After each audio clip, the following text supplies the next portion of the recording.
Jail में बंद उमर खालिद ने सोमवार को कहा कि वह दिल्ली दंगे के मामले में अपने बाकी के साथियों को बेल मिलने पर खुशी महसूस कर रहे हैं। उनकी पार्टनर मनोज ज्योत्सना लाहिड़ी ने बताया कि उन्हें बेल ना दिए जाने पर उन्होंने हार मान ली है। लाहिड़ी ने एक्स पर पोस्ट किया कि उमर खालिद ने कहा है कि अब जेल ही मेरी ज़िंदगी है। सुप्रीम कोर्ट ने आज 2020 दंगे के मामले में उमर खालिद और शरजील इमाम को यह कहते हुए बेल देने से इनकार कर दिया कि उनके खिलाफ गैर कानूनी गतिविधियां रोकथाम अधिनियम यानी कि यूएपीए के तहत पहली नज़र में मामला बनता है। हालांकि 5 अन्य एक्टिविस्ट गुलफिसा फातिमा, मीरान हैदर, सिफा उर रहमान, मोहम्मद सलीम खान और सादाब अहमद को बेल दे दी गई है। लाहिड़ी ने सुप्रीम कोर्ट के आदेश के बाद खालिद के साथ हुई बातचीत को याद करते हुए लिखा कि खालिद ने कहा है कि मैं दूसरों के लिए बहुत खुश हूँ जिन्हें बेल मिल गई, बहुत राहत मिली। उनकी पोस्ट में कहा गया है कि उन्होंने खालिद से कहा है कि वह मंगलवार को जेल में मिलने आएंगी, जिस पर उन्होंने कहा अच्छा आ जाना, अब यही मेरी ज़िंदगी है। जो भी उच्चतम न्यायालय ने फैसला किया है, रिकॉर्ड के आधार पर फैसला किया है। उन्होंने बाकियों को बेल दी है, इन दोनों को बेल नहीं दी। तो मुझको लगता है कि कुछ ना कुछ रिकॉर्ड में ऐसा होगा जो इनका केस दूसरों से जुदा लगता है। मगर आज देश भर में जो उम्मीद थी कि इनको बेल मिलेगी, आज कई लोग इससे नाखुश होंगे, क्योंकि जो संविधान की आस्था है वो फ्रीडम में है और लिबर्टी में है। इतना लंबे अरसे के बाद बेल ना मिलना, इससे एक चिंता का वातावरण तो पैदा होता है। फरवरी 2020 में उत्तर पूर्वी दिल्ली में हुए दंगों में 53 लोग मारे गए थे और 700 से ज़्यादा लोग घायल हुए थे। पुलिस ने खालिद और दूसरों पर इसके लिए साजिश रचने का आरोप लगाया है, जबकि वे लगातार किसी भी भूमिका से इनकार कर रहे हैं। ट्रायल अभी शुरू नहीं हुआ है, लेकिन खालिद और उदाहरण के लिए अब तक एक आरोपी के तौर पर 5 साल जेल में बिता चुके हैं। सुप्रीम कोर्ट के अनुसार ट्रायल में देरी बेल के लिए ट्रम्प कार्ड नहीं हो सकती। आपको बता दें कि सुप्रीम कोर्ट ने कहा है कि शरजील इमाम और उमर खालिद के खिलाफ आपराधिक साजिश में शामिल होने के पर्याप्त सबूत हैं, इसलिए उन्हें जमानत नहीं दी जा सकती है। सुप्रीम कोर्ट ने साफ कहा है कि जमानत के मामले में सभी आरोपियों को एक जैसा नहीं माना जा सकता है। शीर्ष अदालत ने कहा कि उमर खालिद और शरजील इमाम की भूमिका बाकी आरोपियों से अलग और ज़्यादा गंभीर है। हर आरोपी की भूमिका अलग अलग देखकर ही फैसला किया जाना चाहिए। दिल्ली पुलिस का कहना है कि यह कोई अचानक हुआ प्रदर्शन नहीं था, बल्कि एक स्टेट को अनस्टेबल करने की एक साजिश थी। पुलिस के अनुसार यह एक पैन इंडिया यानी देश भर में फैली साजिश थी, जिसका मकसद सरकार को अनस्टेबल करना और उसे आर्थिक नुकसान पहुंचाना था।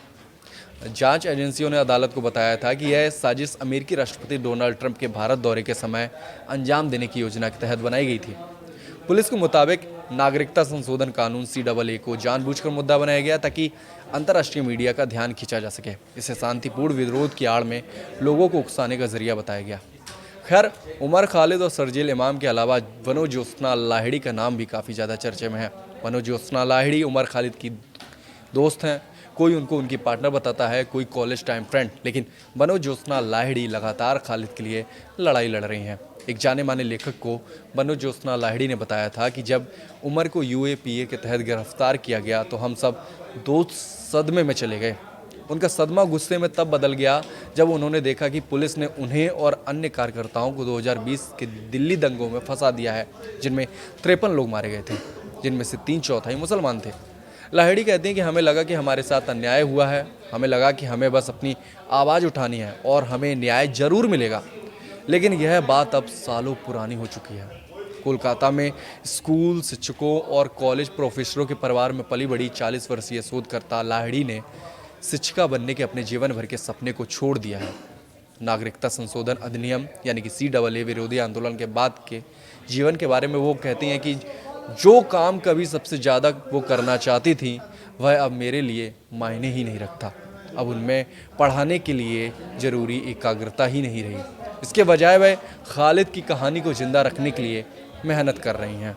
उच्चतम न्यायालय का फैसला तर्कसंगत फैसला है और सभी लोग शुरू से इस बात को जानते ही थे कि ये जो दिल्ली में दंगे हुए थे ये साजिश के तहत हुए थे, कॉन्स्पिरेसी थी, बहुत लंबी प्लानिंग थी, उसके साथ दिल्ली में दंगे हुए थे। और आज उच्चतम न्यायालय ने जो फैसला दिया है वो फैसला इसी को साबित करता है। 5 लोगों को जमानत भी दी है सुप्रीम कोर्ट ने और ये कहा है कि हालांकि ये नहीं कहा जा सकता कि इनकी कोई वो भूमिका नहीं है। बिल्कुल, और दिल्ली पुलिस की जांच रिपोर्ट भी आई रही है, सबके सामने है। और मुझे लगता है कि देश में सब लोगों को दिल्ली दंगों की जो जांच रिपोर्ट है वो अच्छे से पढ़नी चाहिए, क्योंकि किस प्रकार इस देश में साजिश की जाती है, किस प्रकार से दंगों की तैयारी की जाती है और किस प्रकार से कुछ राजनीतिक पार्टियां दंगाइयों को ही सपोर्ट करती हैं, वो सब जांच रिपोर्ट में सामने आ।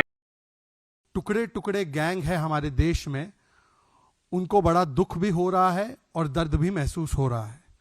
आज जिस प्रकार से उमर खालिद और शर्जील इमाम, जिसके लिए केवल कांग्रेस पार्टी और उसके इकोसिस्टम से नहीं बल्कि विदेश से भी बहुत सारे पत्र और संवेदनाएं प्रकट हो रही थी, आज उन दोनों व्यक्तियों को सुप्रीम कोर्ट ने किसी भी प्रकार की राहत डिनाई कर दी है, उनके बेल को रिजेक्ट कर दिया। जिस प्रकार से उन्होंने ये कृत्य किए, ये दिखाता है कि जो दिल्ली में दंगे किए गए वो दरअसल संयोग नहीं, सोचा समझा प्रयोग भी नहीं, मैं तो कहूंगा हिंदू विरोध का और यही M factor, vote bank factor का सबसे बड़ा उद्योग था।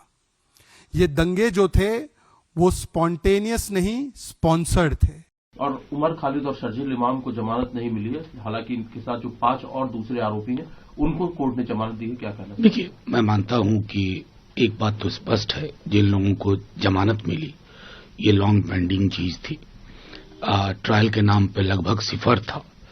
और मैं समझता हूं कि ये एक ऐसा क्षण है कि जुडिशरी को धन्यवाद भी करना चाहिए, क्योंकि highest court of the land से आया है। और मेरा मानना है कि उमर खालिद और शर्जील को के मामले में भी जो ट्रायल कोर्ट को एक्सपेडाइट करने का दिया गया है, मैं समझता हूं उसके दृष्टिकोण से शायद उन्हें भी न्याय बहुत जल्द मिलेगा, ऐसी मेरी उम्मीद है। देखिए, जो उन्होंने कहा है कि यूएपीए के अंतर्गत पर्सनल लिबर्टी जैसी कोई चीज नहीं होती है। अब यूएपीए के चार्जेस में तो डाला है, पर चार्जशीट 5 साल हो गए हैं, फाइल नहीं हुई है। 5 साल से वो इंतजार कर रहे हैं कि चार्जशीट हो, फिर उसके बिना पर डिस्कशन कोर्ट में सुनवाई हो और फिर जो भी निर्णय होता है कोर्ट का उसको सम्मानपूर्वक उसके अनुसार काम किया जाए। तो चार्जशीट नहीं है, फिर जब भी बेल आ रही थी उसको रिजेक्ट किया जा रहा था, फिर हाई कोर्ट में भेजा जा रहा था। अब जब सुप्रीम कोर्ट में सुनवाई हुई है, कुछ लोगों को मिल गई है बेल, इन दोनों को नहीं मिली है, यही कहकर कि पर्सनल लिबर्टी नहीं है। मैं उम्मीद करती हूं कि जल्द से जल्द इस पर चार्जशीट दायर होगी, जो भी कार्रवाई है कार्रवाई की शुरुआत होगी, because then it will become a very unfair thing कि वो 5 साल उन्होंने जेल में काट लिए पर उनको पता ही नहीं है सजा किस बात की भुगत रहे हैं। तो जो सुप्रीम कोर्ट ने लिया है उनका अनादर नहीं कर सकते हैं और उनका परिवार भी उसको फॉलो कर रहा है। पर उम्मीद करते हैं जल्द से जल्द जो न्याय की प्रक्रिया होती है शुरू हो और जो भी वर्डिक्ट हो, जो भी आउटकम्स हो, वो जनता के बीच में आए। इमाम, उमर खालिद, इन सबकी जमानतें रद्द कर दी सुप्रीम कोर्ट ने। बड़े आरोप थे इन पर, संगीन आरोप थे, सुप्रीम कोर्ट ने इनकी जमानत रद्द कर दी है। देश के सर्वोच्च न्यायालय का फैसला स्वागत योग्य है। जो लोग भारत को टुकड़े टुकड़े करने का सपना देख रहे हों, षड्यंत्र बुन रहे हों, मकड़ जाल बुन रहे हों, योजनाएं बना रहे हों, चिकन नेक से काटेंगे, यहां से काटेंगे, वहां से काटेंगे, उन लोगों का जेल में रहना, उन पर कठोर कार्रवाई होना बहुत जरूरी है, बहुत जरूरी है। देश सबसे ऊपर है, देश की एकता, अखंडता, देश की प्रभुसत्ता, उससे ऊपर कुछ भी नहीं। और न्यायालय ने जो निर्णय लिया है वो स्वागत योग्य है। ऐसे लोगों की जगह कठोर कारावास है।